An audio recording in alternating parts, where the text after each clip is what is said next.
Our dumb criminal attempted to grab, then smash a evidence property bag to, I guess, hope to eliminate the drug paraphernalia.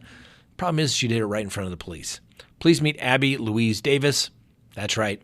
She apparently showed up at a Publix with a fellow patron, and the employees kept an eye on her because she was in the store for 4 hours, where she was allegedly eating sandwiches and other items and not paying for them. At some point, though, the police were called and they made contact with our dumb criminal of the day.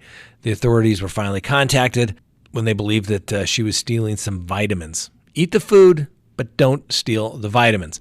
Anyway, when the Cape Coral police arrived and they were conducting their interview, they also conducted a pat-down search of Davis's bag, and they didn't discover any stolen goods. One would argue the search would end there. However, during the interrogation, officers noted something inside of her bag. That's right, a glass pipe, commonly referred to as a crack pipe. Now, the officers would obtain this evidence. They seized it, and they later tested that there was residue for fentanyl on the pipe. The pipe was placed in an evidence bag, and then Miss Davis was handcuffed. Davis, while still detained, launched herself off of the pavement, snatched the evidence bag. She then hurled it towards the ground before jumping and smashing the glass device into fragments. As Miss Davis did not know, but the officer explained to her, it didn't matter whether the pipe was intact or in pieces. The evidence was there, and the officer could testify to that. Needless to say, Miss Davis was arrested and transferred to the Lee County Jail. She faces charges of larceny, possession of drug paraphernalia, and, of course, resisting an officer. I would throw in there maybe tampering with evidence. I would throw that in there as well. Just saying. Anyway, Miss Davis, you are a dumb criminal of the day. Congratulations. Finally today, our dumb criminal of the day. An unidentified thief was arrested in Illinois with a duffel bag full of sausage and other merchandise, threatening grocery store employees with a box cutter. Oh, and smoking a little bit of crack. So the Illinois man was arrested for stealing sausage and more from the Jewel Osco store in Oak Lawn on Friday. Apparently, the customer walked in with an empty duffel bag. When he made his way to the self-checkout line, it was then full. When a security guard approached him about the bag, the suspect at this point pulled out a box cutter and started to threaten the grocery store's security personnel. As he was walking out of the building, the employee said he was calling the police. The thief didn't even pause for a second and walked out of the shop. He walked across the street and hid in bushes next to a bank. When the police arrived, guess what? They found him. They searched the bag. They found a box cutter, a crack pipe, and, oh yeah, some Silver Creek sausage, some Vienna sausage, and some summer sausage, Vienna sausage, mayonnaise, ramen noodles, rainbow chocolate cookies, and it was worth roughly about $50. Imagine going to prison for $50. Yep. Blame it on the crack. Blame it on the crack. Congratulations, unidentified Illinois man. You are a dumb criminal of the day. Take a look at this video. That's right. Those are police officers. They're apparently in a house doing an eviction search, whatever the heck that is. I've never heard of such a thing. Anyway, the three police officers thought that they were rummaging through the house and apparently thought that, I don't know, they were entitled to take things.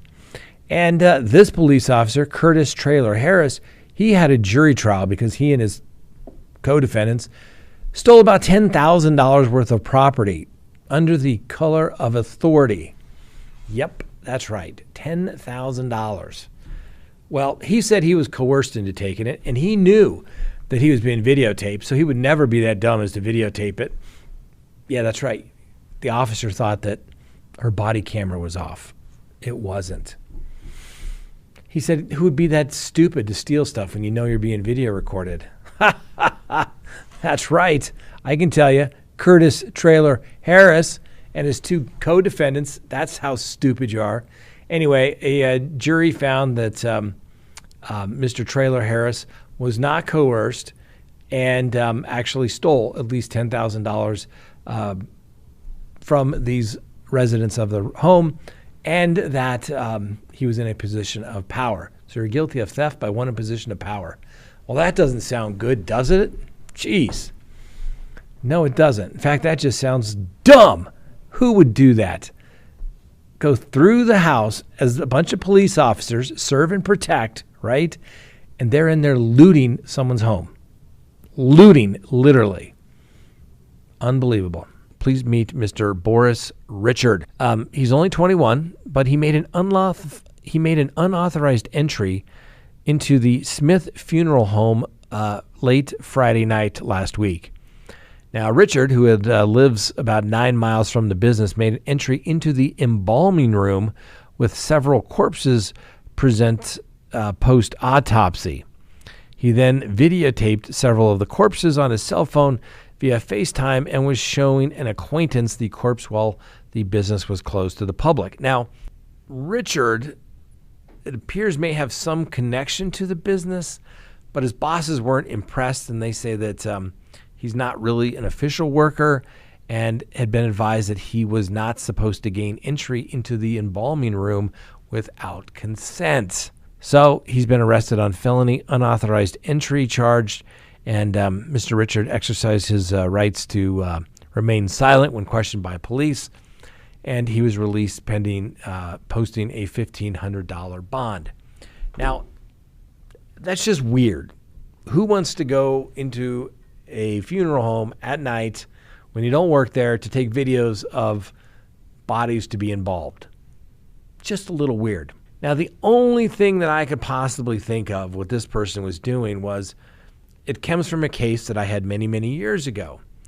And the clients, after committing multiple murders and various other heinous crimes, said they really didn't remember a whole lot because they were doing PCP, smoking PCP, dipped in embalming fluid, and they called it Sherm.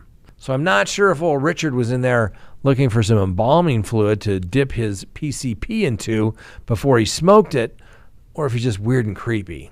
But either way, sir, you are our dumb criminal of the day. That's right, more food-related crimes plaguing the country. Stop the madness. Stop it. A Louisiana man is behind bars after allegedly clobbering his brother in the head with a frozen bag of chicken. Tommy Bowell battered his brother late Tuesday evening inside a mobile home they shared in West Monroe, Louisiana. The victim said that when he asked Bowell about 2 windows busted out of his residence, his brother became angry and began throwing things at him. The victim said that Bowell grabbed a bag of frozen chicken out of the freezer and struck him in the side of the head with the poultry. Bowell then allegedly continued grabbing frozen fruits, which he threw at his brother. Now, the victim, who wasn't identified other than as being Mr. Bowell's brother, refused medical attention, and he did request that criminal charges be pursued against Mr. Bowell, who was busted on a misdemeanor battery count. I think it should have been a felony. It's a deadly weapon. A frozen chicken part or a whole chicken could cause serious bodily injury. Doesn't matter if he did. Could be a deadly weapon. Just saying. I think it's about time we have laws identifying food as deadly weapons. It could leave broken bones, scarring, permanent disfigurement, burns. The definition of serious bodily injury. Yes, it could. Stop the madness, ladies and gentlemen. Stop the madness. And if it would save just one life, wouldn't it be worth it? Anyway, Mr. Bowell is locked up because he can't pay the $500 bond. Happens to be a police officer. A Florida police officer was arrested after speeding in his police cruiser while on the way to work. And then he began arguing with a sheriff deputy and then sped off. Alexander Shaouni, Shaouni, go with how you want to pronounce it. Well, he was allegedly driving about 80 miles an hour in a 45-mile-an-hour zone without his police lights on or sirens, and he was pulled over last Friday. And the Seminole County Sheriff's deputy stopped the Orlando police officer after he saw him race past a local road and had to drive at least 100 miles an hour to catch up with the police officer. Once Shannoni pulled over, he argued with the deputy, asking him why he was being stopped as he was going to work and refused to hand over his driver's license. He then took off in the police car and was later charged with resisting an officer, reckless driving, and fleeing and eluding a law enforcement officer with lights and sirens active. The suspected officer was then suspended from the Orlando Police Department while the investigation takes place. If he had just been nice about it, I'm sure the deputy would have given him a little professional courtesy and said, "Hey, man, I'm busy. Got to do that police stuff." But no, he didn't. That's just arrogance, ladies and gentlemen. Police allege that Michael Brennan used some stolen information from a credit card to pay for a $3,000 bill. And that included a 17-night stay at a vacation home in Indian Rocks, which is in the Gulf Coast of Mexico there in Florida. Well, Mr. Brennan was arrested yesterday at his rental, where the police found numerous driver's licenses, checks, social security cards, credit cards, and debit cards, all in different names. That must have been one heck of a party where everybody just threw their credit cards and all their information down to, let the party giver, let him know who was there, I guess. I don't know. Little calling cards. Or maybe he's just a criminal and he had all these different cards because they were stolen and that's how he, pays for things. Yeah, that's probably it. Now, Mr. Brennan did admit to buying an identification card off the internet and using it to buy the lodging. While being booked into custody, however, Mr. Brennan's troubles increased. Now, he was warned that there's additional penalties, that if he was hiding drugs or contraband when coming into the jail, that he could, guess what, face additional crimes. Every jail has this sign saying, you don't bring in contraband, it's a crime. And sometimes they give you amnesty, but sometimes they warn you, just, don't go past this line. Well, what did he do, Mr. Brennan? He claimed he wasn't carrying any contraband into the jail, but guess what they found? A .22 caliber round of ammunition. Guess where they found it? Nope, not where the other dumb criminals placed it earlier in the week. No, this was positioned underneath the testicles of Mr. Brennan. Can you imagine his surprise? Oh my gosh, how did that get there? Needless to say, the sheriff collected the bullet, and it was confirmed that it had not been fired and was basically still a live round. Probably not going to go off, but wouldn't that itch? Wouldn't that hurt? I just don't get that. Where people are placing things in various orifices of your body or underneath various parts of your body. I just don't get it. Years ago, when crack dealers were out there selling crack, they would put it in various parts of their bodies, or they would tie it to various parts of their body and keep the drugs on a string so it would go down their leg, hence the reason for the big baggy pants. And so when the cops got frisked, or when the cops frisked them, the cops wouldn't feel drugs. They wouldn't feel anything because the drugs were down lower on the string, dangling from various parts of their body. Maybe that's what he was thinking. Maybe he should have tied it to a string. I don't know. Now, needless to say, Mr. Brennan's been charged with additional felony charges of introduction of contraband into the facility, and he is still in custody, unable to make his $15,000 bond. Why doesn't he just put it on a credit card, for God's sakes? Well, Mr. Brennan was also found in possession of a Bahamian passport and driver's license, both in his name when he was arrested. Mr. Brennan, he's got some issues. The resourcefulness, I get it, but really? And around? How do you forget about that? Come on. Please meet Jeremy Welshons. That's right. A little brazen, this young man, engaged in theft of a van. And he was so bold, he drove past the sheriff's office, the detention center, and then old Jeremy decided to take his criminal escapades to a whole new level of stupidity. He managed to get his hands on a white 2020 GMC Savannah U-Haul cargo van rented to errands. Instead of laying low and trying to avoid detection, Jeremy went on a sightseeing tour across the city and the county. Instead of taking some little less conspicuous routes, Jeremy drove the stolen U-Haul right past the W.C. Dub Brazel Adult Detention Center, which happens to be right next door to the Jefferson County Sheriff's Office in downtown Pine Bluff. Poor decision-making, clearly. Needless to say, it didn't take long for the police to catch up with Jeremy and ultimately recover the U-Haul, those pesky surveillance cameras. So, Jeremy Welshons, you have earned your right to be a dumb criminal of the day. Hope you take this as a lesson to rethink some of your life choices. That's right, because you're now facing felony theft charges, and having warrants from other counties aren't going to make things any easier for you. Remember, ladies and gentlemen, keep your paws off of other people's things. You look with your eyes, not your hands, as my mother used to say.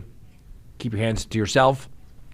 Keep your hands off other people's property. Remember, if you break it, you buy it. A drunk stripper was caught trying to seduce an Ohio police officer during her hit-and-run traffic stop, and the body cam has been released. Now, Grace Spoonamore was taken into custody by Brunswick police in April after she allegedly slammed into a Chevy Cruze within clear view of the police officers. In the body cam footage, Spoonamore, who appears visibly intoxicated, attempts to flirt and seduce the officer, even telling him to taser her like it's kinky. At one point, the officer tells her to get into the police car. Spoonamore calls him a handsome man and says, "You feel some type of way because my leg ain't in the car." The 20-year-old woman was driving a blue Buick Enclave when she came back that she had some warrants. The officers observed the woman speed off at a green light and slammed into another car, prompting the police to follow her when she was fleeing. The police eventually pulled her over, and the officers noted that she obviously appeared disoriented and bloodshot, watery eyes, and slurred speech, all the indicia of being under the influence of alcohol or drugs. In the video, she initially denies being under the influence, but then tells the officer that maybe she had a couple of doubles at Trick's house. She later told a second responding officer that she really maybe had 3 doubles, which is, I don't know, closer to maybe 5 or 6 drinks. And after being put in a handcuff, Spoonamore is asked if she has anything on her which causes her to laugh and tell the officer, "I don't know. You want to check me?" The woman was ultimately arrested on suspicion of speeding, operating a vehicle under the influence, obstruction of official business, and simple assault on the police officer because, yes, she allegedly spit on the police officer. Now, the court records show that she's been charged with at least 1 count of harassment with a bodily substance, hence the spitting part. She appears in court on September 18th for a pretrial, and a trial has been set for October 2nd. Now, why is she our dumb criminal today? Certainly there's been drunk strippers who've tried to seduce a police officer somewhere along the line. I'm sure of it. Well, no, it's the fact that she tried to do it on camera. Yes, Miss Spoonamore, you are a dumb criminal of the day. Not for all the stupid things you did leading up to it, but ultimately spitting on the police officer, flirting with him, and knowing it's on video. And guess what?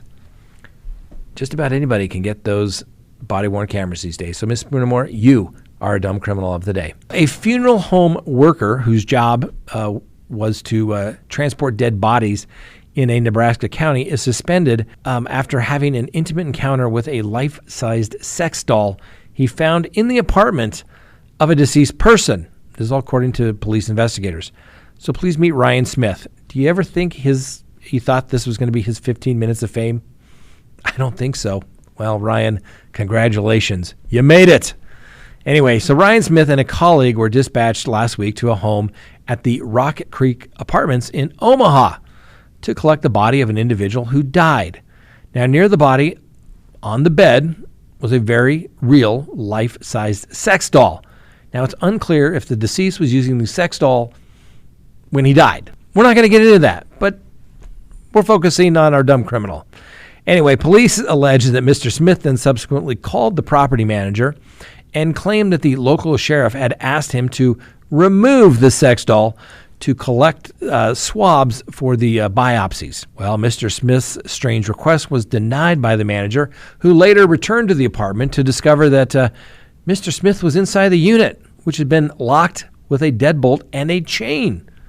Well, anyway, after Mr. Smith somehow got in and Mr. Smith exited the home with his shirt untucked and his pants in a disarray, the property manager called the police, who later busted Mr. Smith on a felony burglary charge. I'm not sure what the crime is, other than to go in, more of a criminal trespass. Is it a crime to have sex with a sex doll? I don't think it is. Anyway, probably the theft. A deputy collected the sex doll so that it could not, the deputy collected the sex doll so that they could have it swabbed for DNA purposes. And obviously to make sure that this sex doll isn't defiled yet again. Anyway, Mr. Smith was fired from his job from the Mid-America funeral home, and they specialize in removal, transportation, embalming, cremation, and shipping of remains. And apparently they do house calls too to get your excess sex dolls. I can't make it up. I can't make it up. We just bring you the news, ladies and gentlemen. What can you say? Anyway, but I'm still curious what they think the crime inside was to do, because he left the doll there. Although it would have been really weird had he been walking out with a sex doll. Then you'd have a burglary. Go in, cross the plane of the door with the intent to commit a crime therein, i.e. theft. But I don't know what the crime is if you go in and you have sex with a doll. I don't think that's a crime. A Texas man is accused of stealing a city-owned surveillance camera that snaps photos of him in his home while he's now behind bars. Please meet Joseph Arthur Martinez. Here's a good photo of him. This is from the camera that he stole that took a photograph of him. Appears as though it looks like he's almost like on top of somebody. Anyway, Martinez is believed to have nabbed the public camera that apparently continued to take pictures of the would-be thief in various activities once he got home. The camera is still sending images to the police department, the police stated, and they believe the suspect is unaware of these photos being taken. The guy's probably going to sue the city for invading his privacy, I'm sure. Anyway, the police posted some of the snapshots on social media appearing to depict the then unidentified Mr. Martinez shirtless on the bed, and another person appeared to be in the bed as well, like I said, because although their face is not seen in the pictures, the arm is. Anyway, Mr. Martinez is currently in custody on charges of being a felon in possession of a firearm, and the bond in that case is currently set at $15,000. Yes, ladies and gentlemen, you can't make this stuff up. California woman got herself into a legal tryst while trying to leave the state of Texas. She apparently got an Uber to take her to the airport, and the woman's name is Nusha Afkami, and she is accused of one count of unauthorized use of a motor vehicle and credit or debit card abuse. So our dumb criminal of the day, who hails from Orange County, California, was picked up at a hotel by an Uber driver about 12:28 a.m. in the morning. And the final destination on that Uber drive was the Austin International Airport. But apparently, according to the rideshare driver, who's not been identified, our dumb criminal grew increasingly upset at the speed that the driver was going, and the dumb criminal was telling the driver that she was going too slow. The defendant was allegedly frustrated that the ride to the airport was simply taking too long. At one point, our dumb criminal grabbed the Uber driver's phone from her hand and threw it out the window somewhere along the thoroughfare there on the way to the airport. Then, when the driver stopped her car and went to retrieve her phone, the defendant got out of the passenger seat, hopped behind the wheel, and drove away, leaving the Uber driver stranded on the road. Well, police also allege that our dumb criminal used the driver's credit card to purchase some $120 worth of items at a store at the Austin airport. The driver was also able to collect her phone from the side of the road and quickly called the police. Needless to say, our dumb criminal admitted to taking the car, but appeared to frame it more of as a temporary use of a vehicle, like almost an agreement between the Uber driver and our dumb criminal. Our dumb criminal told the officers that she needed to get to the airport, so I'm going to take your car and I'm going to drop it off there at Southwest Airlines. Needless to say, the police found the Chevy Cruze near the terminal, and police also say with the items purchased with the Uber driver's card that were in our dumb criminal's possession at the time of arrest, that the airport purchases included candy and that commemorative shot glass. There you go. Our dumb criminal of the day. Ladies and gentlemen, if you're traveling over the holidays next week, hey, take your time. Take a deep breath. You'll get there. Let the Uber driver do their job. Get you there safely. Same thing with all those pilots as well that are going to be flying you. Don't try to commandeer the plane. Don't do it unless you know how to fly it. But even then, don't do it. And remember, don't take those mushrooms either, particularly if you're going to be flying the airplane. All right, that's all we have for you today. Thanks for watching, ladies and gentlemen. Have a wonderful weekend. We'll see you next time on Crime Talk. And remember, the Constitution matters.